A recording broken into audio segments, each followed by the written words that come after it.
शीतलपुर नाम के गांव में बरसात का महीना पूरी तरह से अपने रंग में आ चुका था। बारिश लगातार धरती पर बरस रही थी। चारों ओर सिर्फ बारिश की टप टप और बहते पानी की आवाजें सुनाई दे रही थीं। गौरी, सरकार से इस बार काफी ज्यादा राशन आया है, ट्रक भर के राशन आया है गांव में, लेकिन सरपंच जी उसे बांटने का नाम ही नहीं ले रहे। हमारा क्या होगा राजू? बच्चा भी भूखा है और अब तो जलावन भी नहीं बचा। कब तक ऐसे जिएंगे हम? नहीं गौरी, अब और नहीं। बारिश जरा भी हल्की हुई ना तो मैं खुद जाऊंगा सरपंच के घर, पूछूंगा कि आखिर क्यों नहीं बांट रहे राशन। ये हमारा हक है। हाँ राजू, बात करो, नहीं तो हम ऐसे ही भूखे ही मर जाएंगे। किसी को हमारी परवाह नहीं। मुखिया लाल सिंह बैठा हुआ आग के पास अपना नौकर से बात कर रहा होता है। अरे सरपंच जी, इस बार तो बारिश जैसे रुकने का नाम ही नहीं ले रही। कब से झमाझम बरस रही है। तो होने दो बारिश, हमें क्या चिंता। हमारे घर में तो राशन भरा पड़ा है, इतना भरा है कि अगले 3 महीने भी निकल जाएं तो कोई फर्क नहीं पड़ेगा। वो तो है सरपंच जी, सरकार से जो राशन आया था वो तो पहाड़ जैसा ढेर था, मगर आपने तो आधा भी नहीं बांटा गांव वालों को। बाकी सब गोदाम में ही पड़ा है और कुछ तो आपने बेच भी दिया ना। हाँ हाँ हाँ, अरे बस यही तो मेरी समझदारी है। गरीबों को जितना देना है उतना ही दो, ज्यादा देकर उन्हें आदत क्यों बिगाड़नी। बाकी जो बचा वो मेरे और तुम जैसे समझदार लोगों के लिए है। सही कहा सरपंच। तभी तो आज हम आपके पास बैठे हैं, बारिश के मजे ले रहे हैं, गर्मा गर्म चाय पी रहे हैं और चिंता नाम की चीज दूर दूर तक नहीं। इस बार मैंने एक और चीज सोची है, एक चालाकी भरी योजना, जिससे अगली बार और भी ज्यादा राशन बचेगा। बारिश धीरे धीरे हल्की हो जाती है। राजू अपने दोस्त मोहन के घर जाता है। अरे राजू, क्या बात है? बारिश अभी अभी रुकी है और तुम सीधा मेरे घर आ गए। मोहन भैया, आपको तो पता ही है, पिछले कई दिनों से लगातार बारिश हो रही थी। अब हालत ऐसी हो गई है कि घर में राशन का एक दाना तक नहीं बचा। बच्चे भूख से रोते रोते सो जाते हैं। हाँ राजू, बात तो बिल्कुल सही कह रहे हो। हमारे घर का हाल भी कुछ अलग नहीं है। कल तो बस बचा खुचा आटा किसी तरह से पकाया था, अब तो चूल्हा जलाने का भी कुछ नहीं बचा। अब और इंतजार नहीं कर सकता भैया, बारिश रुक गई है, रास्ते भी थोड़ा साफ हो गए हैं। चलिए सीधा मुखिया जी के घर चलते हैं, उनसे पूछते हैं कि राशन का क्या हुआ, कब तक हम भूखे बैठेंगे। तुम्हारे बात में दम है राजू। राशन तो बहुत पहले आ गया था मगर उन्होंने बांटा नहीं। अब समय आ गया है कि हम अपने हक की आवाज उठाएं। सही कहा भैया, अब खामोश बैठने का वक्त नहीं। गांव के और भी लोगों को साथ लेते हैं, सब चलेंगे मुखिया जी के घर, पूछेंगे कि गरीबों का हक आखिर कब मिलेगा। आज राजू और मोहन दोनों सरपंच जी के घर जाते हैं। अरे राजू, मोहन, तुम दोनों आज अचानक मेरे घर पर कैसे आ गए? सब ठीक तो है? मुखिया जी, अब छुपाने का वक्त नहीं है, हम सीधे सवाल करने आए हैं। जो सरकार की तरफ से राशन आया है, आप उसे बांट क्यों नहीं रहे? हाँ मुखिया जी, अब तो बारिश भी रुक चुकी है, रास्ते भी साफ हो गए हैं, अब बहाना बनाने की कोई वजह नहीं बची। गांव के लोग भूखे बैठे हैं और आप राशन दबाकर क्यों रखे हुए हैं? राशन? कैसा राशन? अभी तक तो कोई राशन आया ही नहीं है। सरकार की तरफ से साफ कह दिया गया है कि जब तक बारिश पूरी तरह से खत्म नहीं हो जाती तब तक राशन नहीं भेजा जाएगा। मुखिया जी, झूठ मत बोलिए, हमें सब पता है। ट्रक आया था, गोदाम में माल रखा गया था, कुछ लोगों को चुपचाप बांटा भी गया और कुछ बेच भी दिया गया। अरे भाई, मैं तुमसे झूठ बोलकर क्या हासिल करूंगा? अगर सच में राशन आया होता तो मैं क्यों छुपाता? सरकार ने कहा है कि बारिश पूरी तरह रुकने के बाद ही अगली खेप भेजी जाएगी। मुखिया उन दोनों की एक नहीं सुनता और दोनों को घर से निकाल देता है।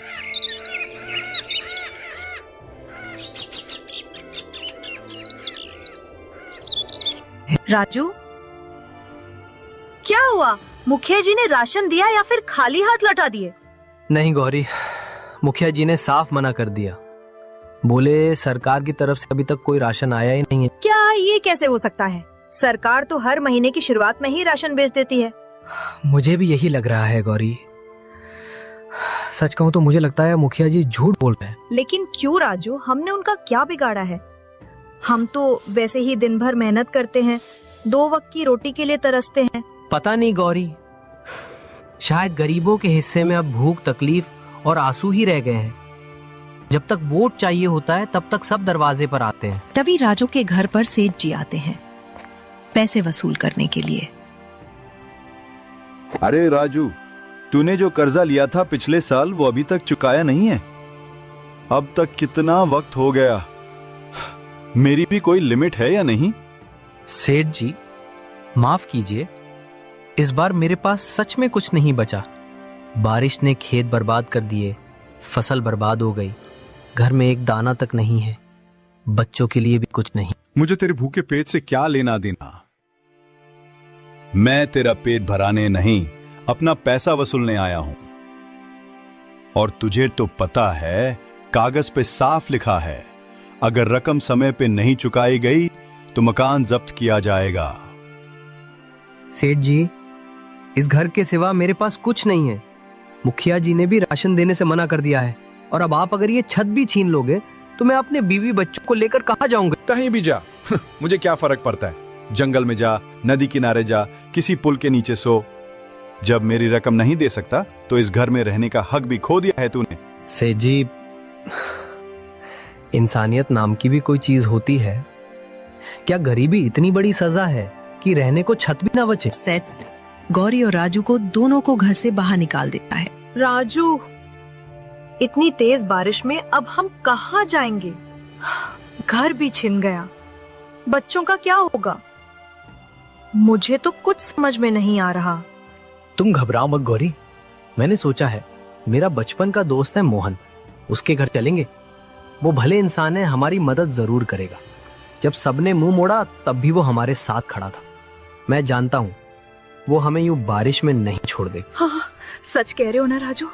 वो हमें अपने घर में रख लेगा ना? मैं बच्चों को लेकर बहुत डर रही हूँ, कहीं ये बारिश हमें बहाकर ना ले जाए। जब तक मैं जिंदा हूँ तुम्हें और बच्चों को कुछ नहीं होने दूंगा। चलो देर मत करो, हर पल बारिश और तेज होती जा रही है। अगर अब नहीं निकले तो रास्ता और खतरनाक हो जाएगा। राजू और गौरी दोनों मोहन के घर पहुंचते हैं उसे मदद मांगने के लिए। मोहन, ओ मोहन, जाकर देखो ना। लेकिन सुनो, इतनी बारिश में कोई आया है तो जरूर कोई मुसीबत में होगा। अरे राधिका, और कौन होगा? मेरा दोस्त राजू ही होगा। बेचारा पहले ही बहुत परेशान चल रहा था। तो सुन लो जी, मैं साफ कह रही हूँ, उस फटीचर की कोई मदद मत करना। वो हर वक्त रोता रहता है, बस दुख और मुसीबत की पोटली लेकर आता है। लेकिन राधिका, वो आज सच में मुसीबत में होगा। घर से निकाल दिया गया है, बच्चे साथ में हैं, ऊपर से इतनी बारिश। कम से कम एक रात की शरण तो दे सकते हैं। और हमारा क्या?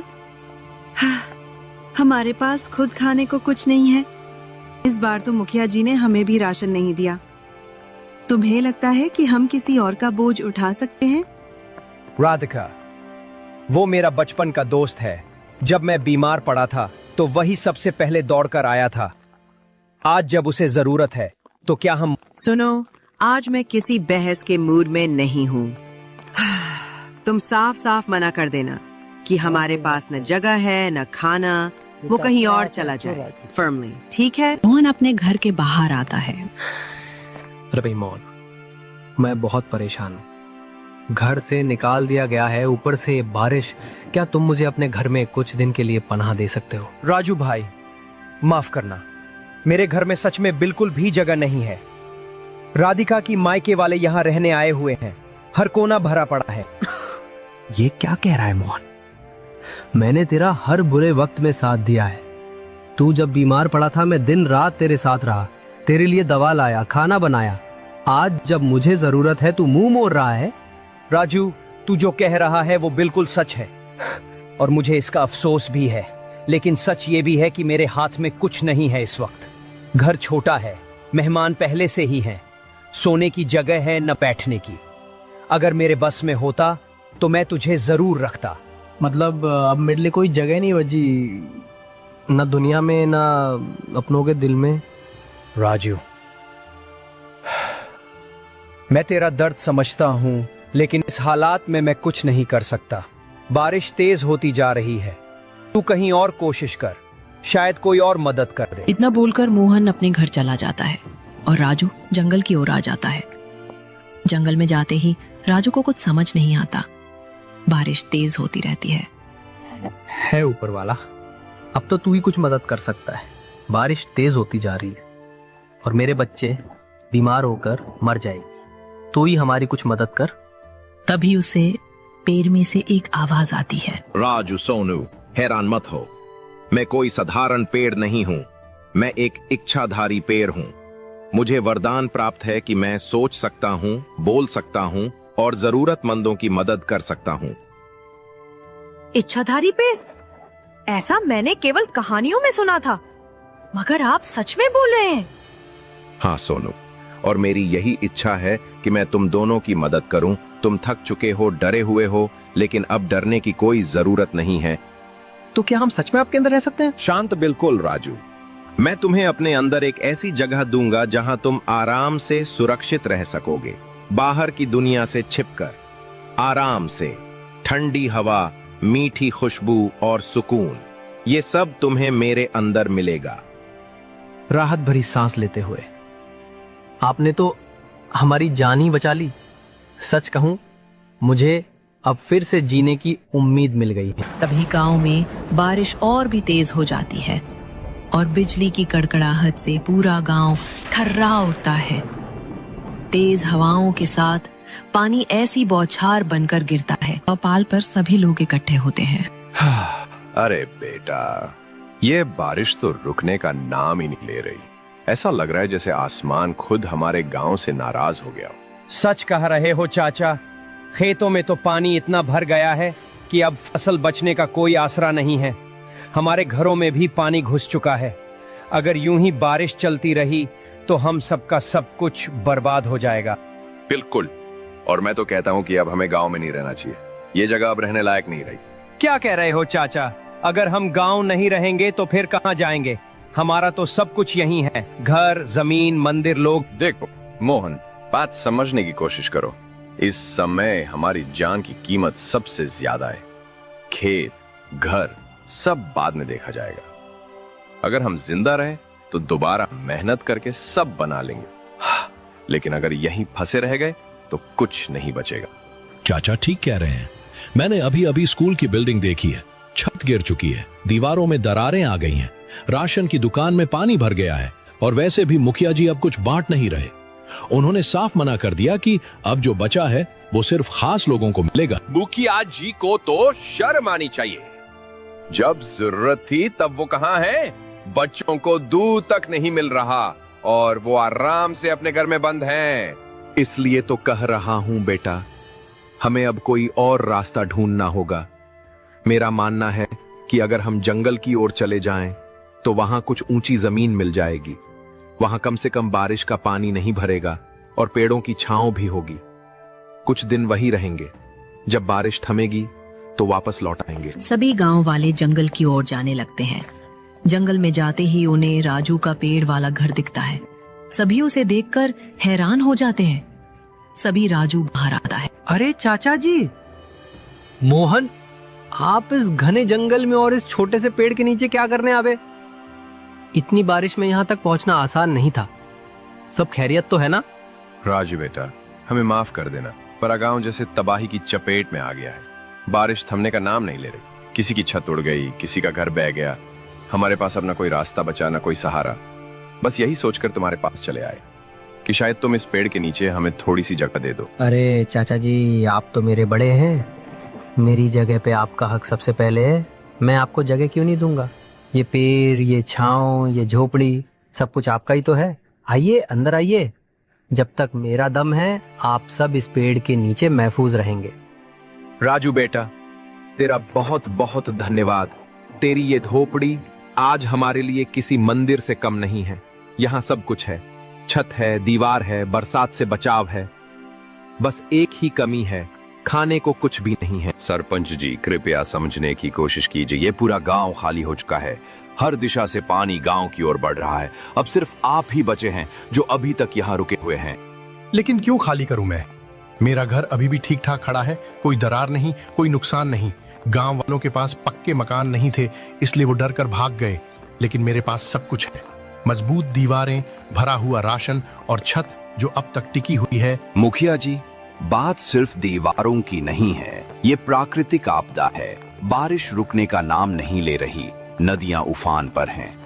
अगर बाढ़ गांव में घुस आई या आपकी छत गिर गई तो उसका जिम्मेदार कौन होगा? शायद तुम ठीक कह रहे हो। कभी कभी इंसान अपने घर की दीवारों पर इतना भरोसा कर लेता है कि ऊपर वाले की चेतावनी भी उसे सुनाई नहीं देती।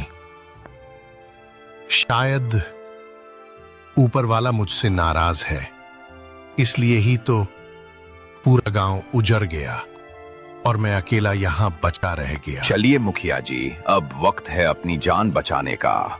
आप रहेंगे तो फिर से गांव बच सकता है, लेकिन अगर आप ही कुछ हो गए तो इस गांव की उम्मीद भी साथ चली जाएगी। ठीक है बेटा, चलो छोड़ देता हूं मैं भी इस गांव को, लेकिन वादा करो जब बारिश रुकेगी, जब सूरज फिर से निकलेगा तो हम मिलकर इस गांव को फिर से बसाएंगे।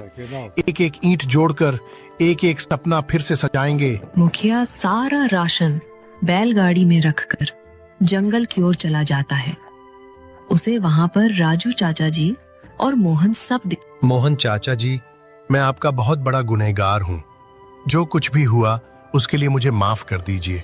बेटा, हमें तुमसे कोई शिकायत नहीं है। ये जंगल सबका है, तुम भी हमारे जैसे इंसान हो। यहाँ रहने का तुम्हें भी पूरा हक है। चाचा जी, हम सब भूखे हैं, यहाँ खाने को कुछ नहीं है। बच्चे 3 दिन से एक दाना तक नहीं खा पाए। खाने की चिंता अब तुम मत करो राजू। देखो, मैं ये बैलगाड़ी में ढेर सारा राशन भरकर लाया हूँ। चावल, दाल, आटा, नमक, जो भी चाहिए सब है। इतना सारा राशन लेकिन कैसे? सरकार से राशन आया था, लेकिन मैं तुमसे वो बात छुपा गया। मुझे डर था कि तुम वापस आ जाओगे तो सब बदल जाएगा, लेकिन अब मुझे अपनी गलती का एहसास हो गया है। हम मुखिया जी, आपने इतना बड़ा धोखा किया, फिर भी मैं आपको दोष नहीं देता। शायद मेरी ही कोई कमी रही होगी। नहीं राजू, ऐसा मत कहो। तुमने आज मेरी आंखें खोल दी हैं। अब ये जमीन सिर्फ मेरी नहीं, सबकी है। हम तुम्हें जरूर जगह देंगे। जब गांव के सभी लोग उस एक ठोकर खाए हुए इंसान को अकेला छोड़ देते हैं और वो मजबूरी में पेड़ पर रहने लगता है, तब ये हमें